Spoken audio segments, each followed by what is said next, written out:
Здорово, народ! Был у меня, короче, видосик, который назывался что-то типа 10 бесполезных гаджетов из Китая для кухни. Ну и там я показывал всякое барахло, которое вам пытаются продать с разных магазинов на диване, но они не работают. То есть, когда человек снимает видео рекламное, он такой: смотрите, чеснок очищается. И там чистый чеснок, все такие: о, круто. Или смотрите, ананас, там трах-тебе-дох, и ананас распадается сам на кусочки. И вы такие: наверное, полезная штука.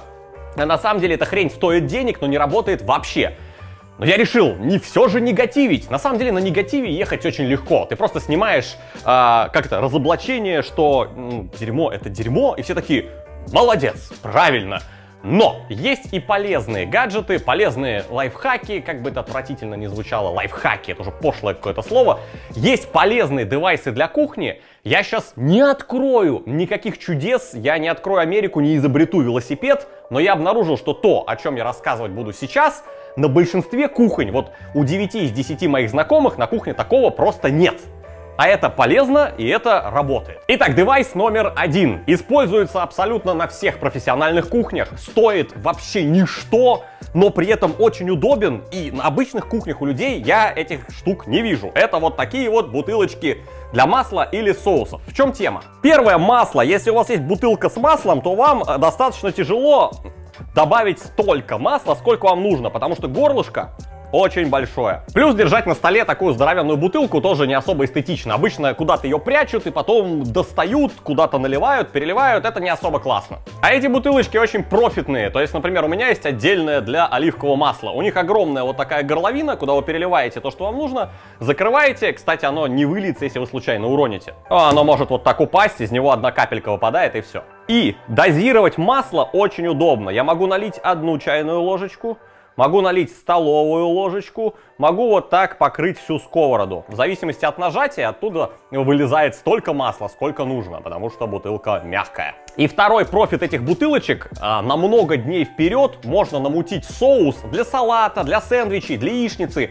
Ваш любимый буквально за пару секунд. Например, открываем бутылку, добавляем, например, 1 часть майонеза, 1 часть кетчупа, получается кетчунес, столовую ложечку терияки, при этом бутылочка полупрозрачная, и вы видите, сколько чего добавляете. И 1 часть сметаны, которая, кстати, отлично туда залезает, потому что горлышко широкое. Можно даже столовой ложкой туда всякое вот так заталкивать, оно проваливается. И немножко оливкового масла из другой бутылочки. Закрываем и вот так вот трясем. Бэм, хлебушек. Бэм, колбаска. Бэм, териячный кетчунес. Перемешали за 3 секунды что угодно, поставили в холодильник, потом хоть салаты заливайте, хоть что. Главное, чтобы все ингредиенты были мало портящиеся, такие как там кетчуп, майонез, там сметана. То есть за 2 недели, то, так как очень вкусно, уходит по-любому. Хоть с бутерами, хоть с омлетом, хоть с яичницей. А подбирать вы можете вкусы как хотите. Для масла удобно, и для соусов тоже очень. Вторая штука тоже элементарная, абсолютно недорогая, но, как показала практика, я сейчас рассказываю вам только о том, что пройдено временем. То есть, например, я купил себе тостер, да, тостер у меня прожил 2 недели, а сейчас он стоит вот здесь как бы под столом, типа, тостер, он стоит, и как бы мне надоели тосты, и все. А все девайсы, про которые я рассказываю сейчас, они продолжают жить и работать. Следующая штука, она для отбрасывания чего угодно. Смотрите, решил ты такой сварить макарон, фигак их в кипяток, оп, и сварил. И вот они готовы, но, предположим, вы сварили дофига макарон или дофига картошки, и у вас нет вот такого вот сотейника с рукояткой, у вас здоровенная кастрюля. Вам нужно использовать 2 руки. То есть обычное сито тебе держать неудобно. Тебе нужно либо его придерживать и как-то вот так выливать, а одной руки как бы не хватает, поэтому ты его как-то ставишь, начинаешь выливать, оно падает, твоя картошка вываливается в раковину. Короче, знакомая фиговина, особенно если там картошки много или макарон много. Этого не происходит, если у вас есть вот такая штука. И фишка в том, что ширины этих ручек хватает практически для любой раковины. Вот она вот так стоит, и мы просто сливаем туда всякое. Казалось бы, элементарная штука, но в повседневной жизни вот эта вот штука раскладная, она капец как удобнее обычного дуршлака. Кстати, может кто не знал, но абсолютно все эти товары вы можете купить с помощью нашего сегодняшнего спонсора, кэшбэка Letyshops, буквально в 2 клика. Кто не знает, что такое кэшбэк? Это когда ты покупаешь какие-то товары, получаешь часть денег назад и можешь на эти деньги купить что-то еще. Ну, например, на какие-то девайсы для кухни. А самая мякотка — это расширение для браузера Letyshops. Кликнул, получил кэшбэк. Плюс увидите, какой рейтинг у продавца и как у товара менялась цена. Таким макаром обмануть тебя фейковой скидкой уже не выйдет. Вот, например, засветите, как бычок подорожал. Мы все видим. Хитрость китайских продавцов больше не сработает. Регистрируйтесь в Letyshops по ссылке в описании и устанавливайте расширение для браузера, чтобы возвращать, собственно, свои же деньги. Следующая штука неочевидная, эффективная и большинством людей воспринимается негативно, пока ты не используешь ее у себя на кухне. Это, друзья мои, разрыхлитель, размягчитель для мяса. Вот такая вот штуковина с иголками. Стоит тоже копейки. Вот у нас есть обычные две свиные котлеты. По мягкости, ну, такое себе. Берем размягчитель и делаем так. Кстати, вы скажете: ой, ну это то же самое, что их отбивать. Нет, друзья мои, они в размерах, в отличие от молотка отбивательного, никак не изменились. В них просто образовалось огромное количество вот таких вот дырочек для того, чтобы туда заходил маринад. Например, офигительная тема для размягчения — это кисломолочка. Просто какой-нибудь кислый кефирчик, несколько столовых ложек, и оставляем вот это все мариноваться буквально на полчасика. И вот через все эти сотни дырок все это проникает в мясо, и вы увидите, что будет. Спустя 30 минут смотрим, что получилось. Маринованная свинина. Ускорение маринования в 5 раз. Кстати, лишний кефир можно просто смыть. Там уже что проникло внутрь, то проникло. Видите, как цвет поменялся. От лишней влаги промакиваем. Немного соли. Немного перца. Газ. Сковорода. Маслица. И жарим. Буквально по 2 минутки с каждой стороны. У нас тоненькие кусочки. Выкладываем и ждем 2 минуты, чтобы можно было руками взять. И смотрите результат. Бэм. То есть эти куски мяса, которые кефиром, как сказать, ну, они просто разваливаются. Я возьму другой даже кусок. Из-за того, что мы там кучу дырок наделали, и оно еще размягчено кефиром, вот 2 пальцами оно вот так прям расходится по волокнам. Как бы обычная свинина. 30 минут. Вот эта вот фиговина, то есть иголки, кефир, до чего мягкая. И она не теряет форму. Это те же самые небольшие отбивные. То есть они не превращаются от молотка в непонятный блин. Но при этом это работает. Следующая штука — это вот такие штуковины. Абсолютно все уже о них знают. Абсолютно. Но почему-то, если вы приедете к своей бабушке или маме или дедушке, вы увидите, что они почему-то такими штуками не пользуются, а пользуются прищепками или резиночками, или как-то это заворачивают какими-то ниточками. Ну, вы же знаете, что это такое? Вы не знаете, что это такое? Что троллите? Любой единожды открытый пакет прекрасно герметизируется с помощью этой штуки. Ну и, собственно, на открытый хлеб это тоже работает. Вы просто либо делаете вот так, и он все равно потом как-то вот так разворачивается, высыхает, заветривается и плесневеет, либо, собственно, вы делаете вот так. Ничего с ним не случается. Зажимает эта штука достаточно сильно. То есть даже вот, видите, даже воздух не быстро проходит. Полезные штуковины. Ну и нужно ли говорить, что стоят они примерно ничто? О 5-й полезной штуковине я узнал совсем недавно из ролика Тёмы Лебедева. Я узнал, что, короче, бутылки вина, а вино в кулинарии используется очень часто, можно открывать не только плоскогубцами и шурупом, если у вас ничего нет, и не только обычной какой-то вот такой вот винтовой открывашкой, и даже не только вот такой... кстати, она у меня есть. Вот она, ну вы знаете, как вы закручиваете, эти лапки поднимаются, а потом вы вот так пробку начинаете откручивать. Короче, я узнал, что давным-давно есть уже гораздо более удобные штуки, о которых я ничего не ведал. Смотрите. Эта штука называется рычажный штопор. Выглядит вот так. Продается от большого количества разных фирм. Я, кстати, хотел купить через Тёму Лебедева, но у него в магазине таких уже не оказалось. Смотрите. Вы просто делаете вот так. Вы делаете вот так. Вы делаете вот так. И бутылка открыта. После этого вы делаете вот так. Все. Это занимает где-то секунд не знаю, 4. Многие из вас, наверное, скажут: да ты чё, чел, блин, все знают давным-давно. Я не знал. У меня всю жизнь дома либо вот был штопор вот такой, который ты потом вот так, знаете, вот знакомая позиция. Вот это знакомая тема. Я всю жизнь делал вот так, как кто-то просил налить винишко. Я как бы не особый фанат винишка, но оно очень часто используется в соусах, подливках, маринадах. Или вот такая штука, она казалась мне, как это сказать, каким-то пиком совершенства. Просто технологии Илон Маск отдыхает.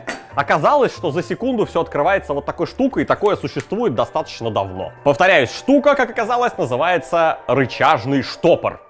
Я не знаю, я реально всю жизнь корячился, вот ты всю жизнь корячишься, и тут узнаешь, что уже года 2 как все нормальные люди, которые любят прибухнуть винишко, делают вот так: пык-пык, пык, пробка выпала.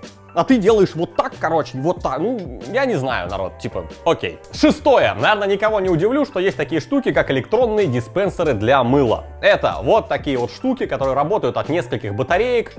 У них есть небольшой сенсор. Ну, вы знаете, когда в общественных туалетах подходите, там у вас начинает дуть что-нибудь там, или мыло само уфигачивается. Точно такая же технология, стоит недорого и очень удобно. Объясняю, почему на кухне, почему я говорю про кухню. Потому что если я иду в туалет, ну, у меня в туалете обычное мыло, я могу обычно руки вот так как-то помыть. Потому что у меня руки, ну, они там не в чем-то ужасном. Обычно после туалета у меня руки не в чем-то ужасном. Но на кухне у тебя руки постоянно, там, резал бекон, они у тебя в жире, резал там лосось, они в какой-то чешуе. И если открыть воду можно тыльной стороной руки, если у вас вот такой смеситель, то есть вот так, и у вас вода пойдет, то, взяв бутылку с моющим средством, у вас автоматически она заляпывается, поэтому нужно что-то более удобное. Подходите, получаете дозу мыла на грязные руки и после этого их моете. Вы не прикасаетесь вообще ни к чему. Вроде как не какая-то бешеная технология, но она очень-очень удобная. То есть работает всегда как часы. Берешь так, оп, и батареек хватает на несколько месяцев. Реально батареек, вот здесь внутри у этого xiaomi-ского диспенсера несколько батареек, их хватает на, не знаю, 1000 раз вот так вот срабатывать. Стоимость таких диспенсеров начинается где-то 200-230 рублей на Алиэкспрессе, то есть стоят они очень дешево.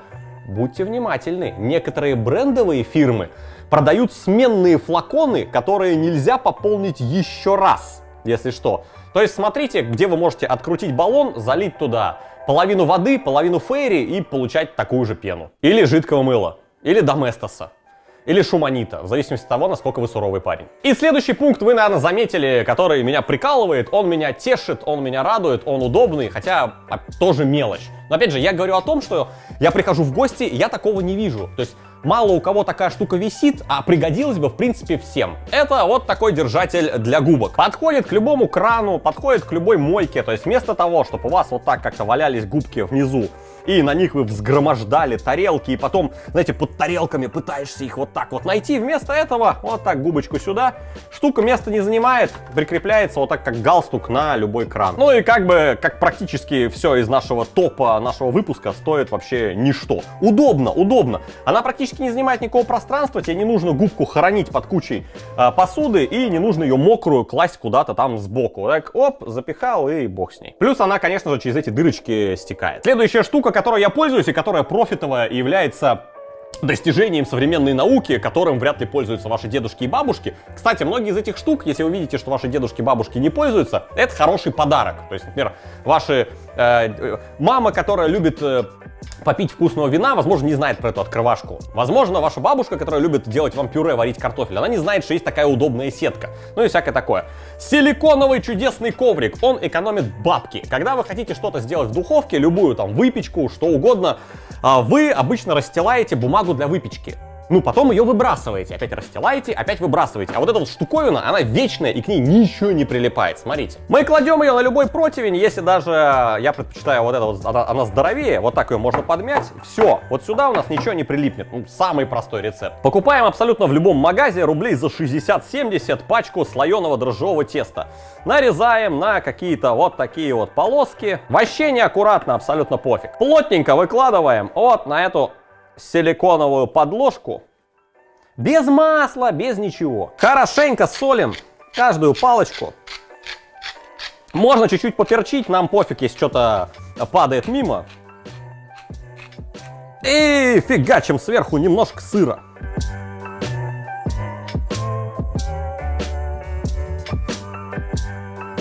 Ну и просто пихаем на самый максимум, что может выдать ваша духовка. Без всякого гриля, там, знаете, может выдать 280 градусов, может 300. Пихаем и смотрим, когда подзолотятся. Как подзолотились, так и готовы.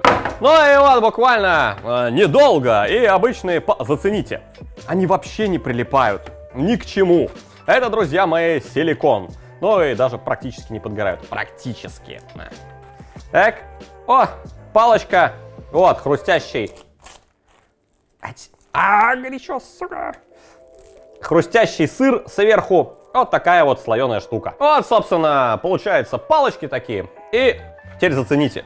Вот это силиконовый коврик. Мы с него всякое стряхиваем. Можно его там водой какой-нибудь промыть. И все. Ничего не пригорает вообще. А палочки... солоноватые сырные палочки. Очень вкусно. Следующая штуковина, которую я советую вам приобрести и использовать, это держатели для бумажных полотенец. Всякого рода. Если вы не заметили, у нас, между прочим, кулинарное шоу. И у нас, между прочим, достаточно чистый стол, потому что в каждом кадре мы что-то готовим, и потом перед следующим кадром его протираем.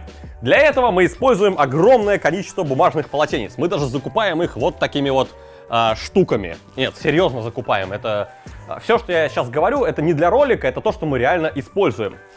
И, чтобы было удобно, они должны где-то держаться. Есть два типа, а точнее 3. Неудобная фиговина — это вот такие вот держатели настольные. Потому что когда вы начинаете тянуть, у вас эта штука тоже куда-то по столу тянется. Мне это вообще не нравится. Плюс она занимает место...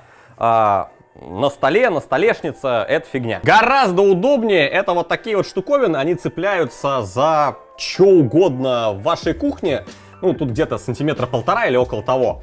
Ну вот, и висит вот такая вот скоба. То есть вы просто вешаете, если что заканчивается, снимаете и одеваете следующий рулон. То есть у вас всегда под рукой есть полотенчики. Ну и мое любимое, вы думаете, вот ты такой стоишь, друже, за столом, что-то базаришь, у тебя там что-то пролилось, и я делаю вот так. И начинаю протирать. Потому что у меня просто под столом наклеены эти держатели. Эти штуковины стоят, по-моему, 90 рублей или около того. Это вот такие вот штучки. Фигак. И ты можешь поменять, и опять ты сюда ее засовываешь и засовываешь сюда, сменив. И у тебя висит здесь под столом. Они прям на липучках шли. То есть они стоили практически ничто. Ты наклонился, оп, и протер все, что угодно. И да, я советую покупать бумажные полотенца большими вот такими упаковками, потому что в итоге они все равно все уйдут, они используются, но это будет дешевле, типа оптом. Ну и последняя штуковина, друзья мои, это фольга. Вы скажете, друже, ты что, издеваешься? Все знают, что из фольги можно сделать какую-нибудь тарелочку, что фольгу можно подстилать на какой-нибудь противень, чтобы туда класть курицу, и противень там не подгорал жир на нем, чтобы потом его не оттирать. Но мало кто пользуется фольгой вот так. Вот, предположим, у вас есть обычная какая-то плита, газовая, да? И вам нужно готовить в ближайшие 2 часа много всякой фигни, там гости придут, на Новый год вы готовите, кстати, актуально скоро будет. И вы понимаете, что вы не хотите потом все это оттирать. Либо просто вы живете один, и к вам там раз в 3 месяца приезжает мама, и она такая: ой, какая у тебя грязная плита. Показываю лайфхак. В этом случае это реально лайфхак. Снимаем вот эту шляпу, вынимаем комфорочки и просто все это дело застилаем вот так фольгой, проделав дырки под газ. Так, нащупали, оп, дырка под газ проделана. Да, только нужно еще, чтобы вот между этой пипкой и комфоркой было пространство, чтобы проскакивала искра. Это важно. И просто, собственно, возвращаем все наши чудесные комфорки вот так назад. И выдружаем эти штуковины назад. А остаточки можно так чуть подвернуть.